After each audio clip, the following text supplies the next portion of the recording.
Bien, Mariluz. Lo primero que me gustaría que conversáramos es cómo está yendo el proceso de elección de magistrados, que he visto que están en plenas designaciones, digamos, y en el cual ustedes son protagonistas, ¿verdad?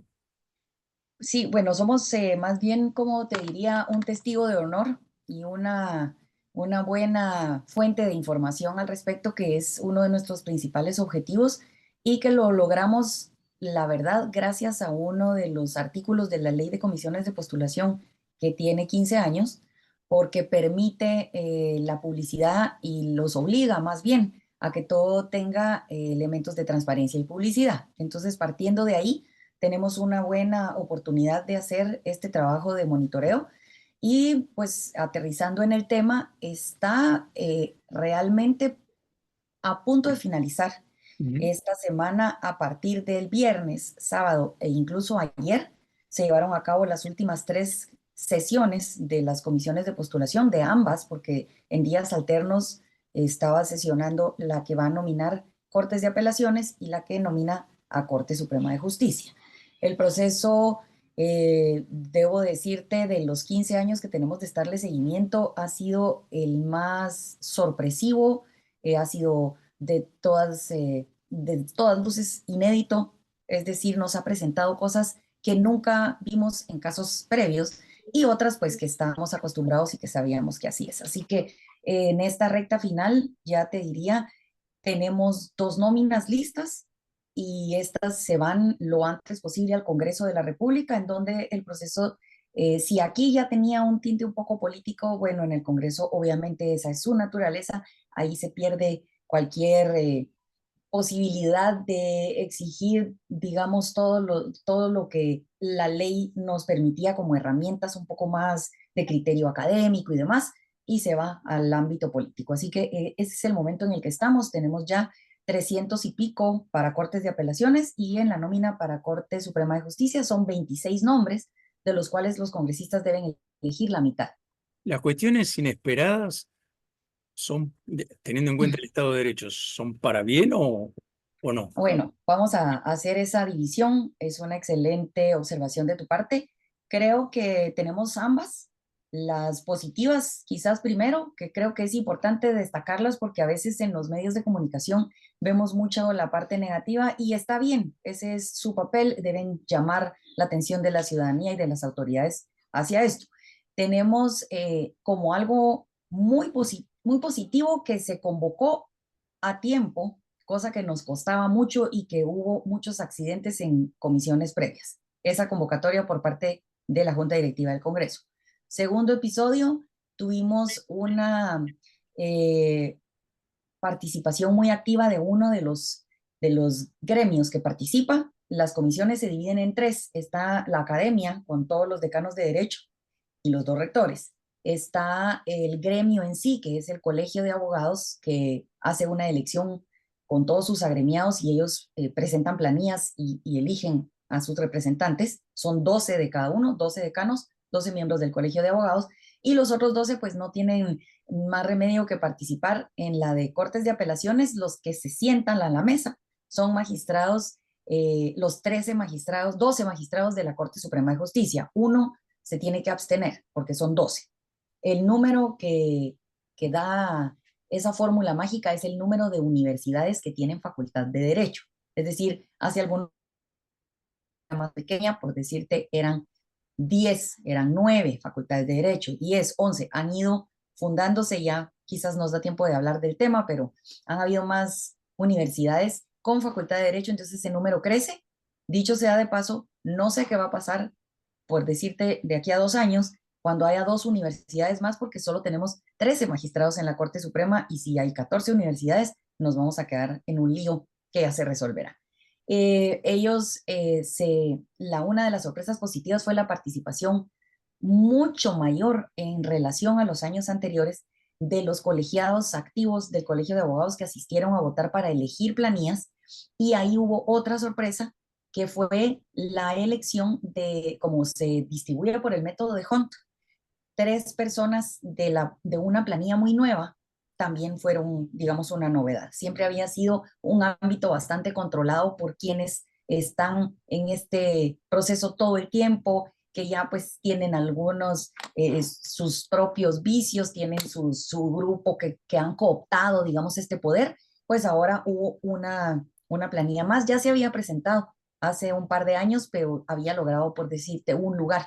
En esta ocasión tuvieron tres, así que eso también es una novedad de las positivas. La tercera novedad positiva es que al momento de elegir al presidente de ambas comisiones, que es por ley uno de los rectores de las universidades del país, es la primera vez que no se elige al rector de la Universidad Nacional, que es la Universidad de San Carlos. No debería ser una buena noticia porque en realidad el diseño se hizo así para darle la participación a nuestra Universidad Nacional. El problema es que la universidad ha venido durante muchos años con un deterioro muy notorio de sus autoridades, de la forma en que se elige, tiene muchísimos desafíos y grandes problemas adentro de la universidad, incluso de corrupción. Y el último rector fue nombrado de una forma anómala, así que a la hora de hacer la votación, el resto de rectores dieron esa sorpresa, nadie lo postuló y tuvieron ahí un pequeño encontronazo, digamos, a puertas cerradas. Y el asunto es que resultaron dos rectores electos que son muy nuevos en estos temas porque nunca habían pasado por un proceso de esta naturaleza. En otras ocasiones habíamos tenido siempre al de la San Carlos, que tenía experiencia, algunos otros, y el otro que había ocupado el cargo durante los últimos, por lo menos unas 4 comisiones de postulación, era un sacerdote que era el rector de la Universidad Mesoamericana, pero dejó su cargo recientemente y en este año no promovieron la candidatura del rector de esta universidad, pero quedó el de la Universidad eh, Rafael Andívar, que es la Universidad Jesuita, y quedó el doctor Arevalo, que es Naciones, ambos profesionales con una trayectoria limpia, honorable, personas que han servido a su comunidad y que han tenido, pues, digamos, todo su rol académico también de muy alto nivel, así que eso también fue una de las sorpresas agradables. Muy bien. Posterior a eso, la última es una resolución de la Corte de Constitucionalidad, que cuando el proceso se empezó a retrasar, los obliga a cumplir con el plazo que era exactamente hoy, 23 de septiembre. Así que ahí cierro porque esas sí que fueron muy buenas noticias para nosotros. Muy bien, perfecto. Si tuvieras que hacer una definición más tajante, ¿este proceso fue de continuidad o de cambio? Yo te diría que sí hay algunos elementos de cambio, pero sin duda alguna que nosotros podamos romper con una tendencia que tenemos años de tener y con un deterioro que tenemos también años de ir acumulando, eso no era ni siquiera algo que hubiéramos pensado. Por supuesto que deseable en todo sentido, pero sabíamos y de manera muy realista y aterrizados sobre la tierra que podíamos aspirar a un primer paso, pero no un proceso de cambio. Sin duda alguna, estamos dando estos pequeños pasos y logrando, si seguimos a este ritmo, que los siguientes procesos vayan afianzando este cambio. Ujú. Bien, podemos pasar a otras designaciones que ya tuvieron lugar, pero una opinión personal, aunque no sea directamente tu especialidad, ¿no? Que es la instancia de la designación de gobernadores y alcaldes que ya tuvieron lugar, pero ¿cómo lo viste a eso? Pues mira, esa primera, digamos, ese episodio de nombrar gobernadores fue sin duda alguna ese primer pulso que se tuvo de nivel alto en el Ejecutivo, porque supiste seguramente que tuvimos un año electoral muy complicado, muchísimos desafíos, incluso para las personas que hacen un servicio parte de las juntas electorales y derivado de esto hubo grandes manifestaciones en la capital de grupos del interior de la República y muchos de ellos de autoridades indígenas que luego, cuando vino esta designación de gobernadores, esperaban ver reflejado, digamos, parte del compromiso que se hizo con ellos, pero también teníamos mucho poder establecido a nivel local de los partidos políticos, de los diputados y de quienes obtuvieron las alcaldías. Así que ahí ese pulso fue bastante intenso y difícil además porque el presidente por primera vez abrió este proceso en vez de hacer el nombramiento de manera concreta, rápida y designar sin más. Él pidió que le enviaran candidatos y ahí pues siempre se abre la posibilidad a que todo el mundo opine y que cada quien, como decimos en Guatemala, quiera llevar agua a su molino. Así que fue un poco ahí en la primera lucha de poder. Creo que pues siempre es buena esa transparencia, siempre es bueno eh, preferir la meritocracia y esa buena reputación de los que iban a ser los aspirantes, pero al final de cuentas creo que se provocó un desgaste muy rápido que quizás no era necesario para esos primeros meses de haber tomado posesión. Ujú. ¿Y los alcaldes? Te repregunto lo de los alcaldes porque a veces la gente elige a alguien para presidente y después elige otra cosa en los territorios, ¿no? Suele pasar. Totalmente. Sí, sí, sí, sí, no. En Guatemala había siempre, digamos, una gran tendencia porque el tema de la campaña electoral en el interior de la República es como un paquete completo y había muchos años un voto muy similar, ejecutivo, legislativo y poder local. Hemos ido cambiando esa tendencia en las últimas elecciones y en esta sí fue bastante distinto. No hay una aplanadora en el Congreso que sea una bancada oficial. Lo mismo sucede de los más de 300 alcaldes, muy pocos alcaldes del partido oficialista. Así que ahí siguió, digamos, la tendencia de ese poder local. Los alcaldes suelen cambiarse de partido político cada año y eligen el caballo ganador. Sí, sí, sí. Pero en esta ocasión, como el caballo ganador fue algo tan insólito, no se veía venir en las encuestas, etcétera, entonces en realidad todavía se ve una gran estructura del poder anterior en el interior de la República y de un partido político que ha sido muy sólido, que es la UNE, que también consigue muchas alcaldías. ¿Cómo va a ser el gobierno, por ejemplo, en el Congreso con la minoría que tienen? Ha sido un año definitivamente duro para el Ejecutivo sin esa posibilidad de gestionar en el Congreso, los ha obligado a tener acercamientos con algunas otras bancadas, han tenido ese tipo de negociación.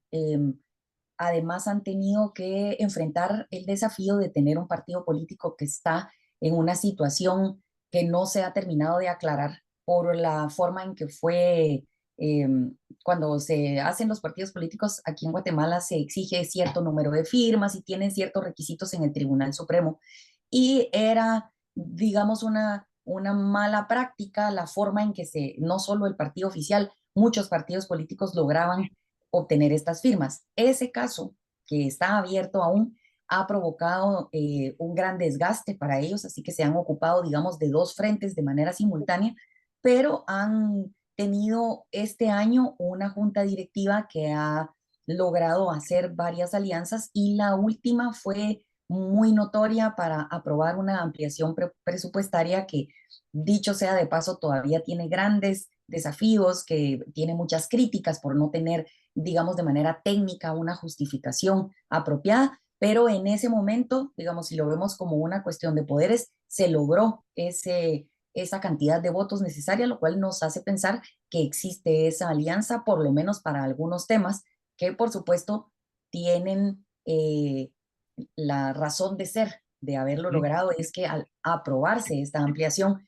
viene de vuelta ese presupuesto y puede repartirse en obras dentro de los mismos distritos de los diputados que emitieron su voto. Así que pues todo es cuestión de intereses y en ese momento se alinearon y consiguieron eso. Vienen un par de meses en el que van a tener nuevamente la ampliación del presupuesto para el año siguiente y vamos a tener también la elección de las Cortes, que sin duda alguna nos va a mostrar un poco ahí cómo continúan esas alianzas o si se perdieron del todo.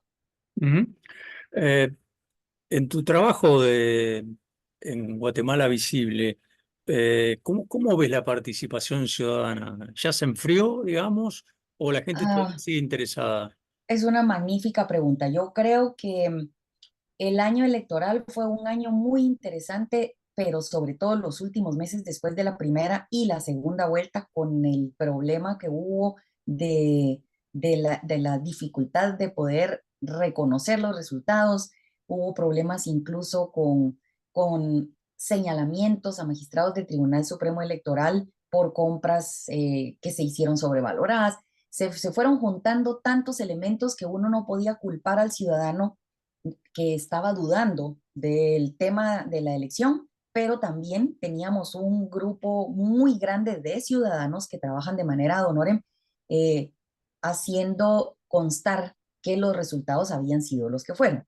Dicho esto, puedo decirte que como los guatemaltecos se sienten más guatemaltecos que nunca el día que van a emitir su voto, al ver su voto en peligro, esa participación cívica se fue para arriba de manera increíble y creo que derivado de eso, al ser la elección de los jueces tan pronto y tener mucho que ver el tema de todo el ataque jurídico que fue el año pasado con la elección de estos jueces, ha mantenido esa participación y debo decirte que en los 15 años que nosotros tenemos de estar pidiéndole al guatemalteco que se informe sobre este tema, que acompañe el tema, es un tema complejo, la forma en que se eligen nuestros jueces es un, es muy, es una encrucijada que uno a veces no sabe ni para dónde va a agarrar. Eh, Eso nos ha dado una participación cívica mucho más alta de la que tuvimos, pero por mucho en los años anteriores. Nuestras visitas a nuestra página, la gente conectada, estuvimos durante la noche completa sin interrumpir la transmisión y el número de personas conectadas viendo, pues normalmente eran unas 100 personas, ahora tuvimos más de 1000 ininterrumpidas sin desconectarse ni un momento.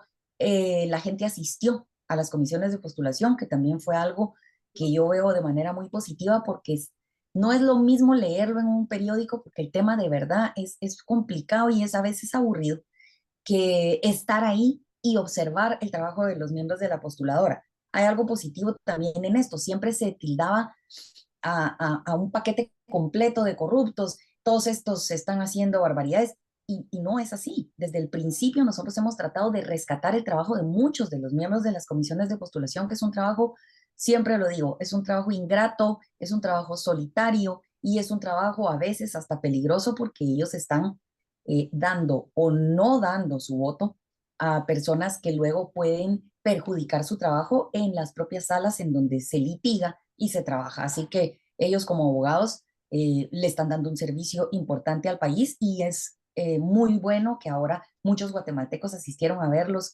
en vivo y a todo color y bueno, vieron también a todos los que estaban tratando de llevar por un lado o por el otro el tema de la postuladora y sí, es muy distinto cuando uno está sentado ahí frente a ellos y los ve en la discusión. Bienvenida esa participación. Así, Eh, una última pregunta a título personal. a ver. ¿Cómo tiene que ver con la política exterior? ¿Vos crees que las elecciones en Estados Unidos pueden modificar para bien o para mal al gobierno de Arévalo? Pienso que le voy a dar un poquito la vuelta. No es que crea, estoy 100% segura que el país más poderoso del mundo, haga lo que haga, tiene que afectar al resto de los países. Claro. Pero a nosotros, países pequeñitos y tan cerca de Estados Unidos, definitivamente para nosotros, querramos o no querramos, lo que suceda en las elecciones en Estados Unidos va a tener consecuencias no solo para el Ejecutivo, para todo lo que sucede en este país y particularmente a mí me preocupa, por ejemplo, el tema migratorio Ujú. y el tema del narcotráfico que en Estados Unidos se ve mucho de sus fronteras para afuera. Ujú. No vemos nosotros mucho ese ataque frontal hacia quienes consumen y venden la droga en Estados Unidos, porque nosotros aquí somos un país de paso. Algunos países son productores a gran escala, pero estando tan cerca, pues aquí se convierte en ese corredor cómodo, pero el problema es que han empezado a crecer esos carteles que ya estaban en México y ahora tenemos una Sí. frontera con problemas ahí. ese tema yo esperaría que quede quien quede en Estados Unidos, no lo desatienda porque, por supuesto, cada quien en su gobierno vela por los intereses de su país, pero el problema es que ese flagelo está afectando a toda la región y creo que lo que sucede en Estados Unidos sí o sí va a tener consecuencias para los guatemaltecos en todos los ámbitos. Muy bien, Marielos, muchas gracias por estos minutos y será hasta cualquier otro momento que seguramente te voy a molestar. Gracias. Si solo te voy a pedir cuando tengas listo para nuestros archivos, que si me mandas copia del link o cuando va a ser publicado y así lo busco. Sí, cómo no. Por ¿Está bien? supuesto que sí, por supuesto que Gracias, sí. Gustavo.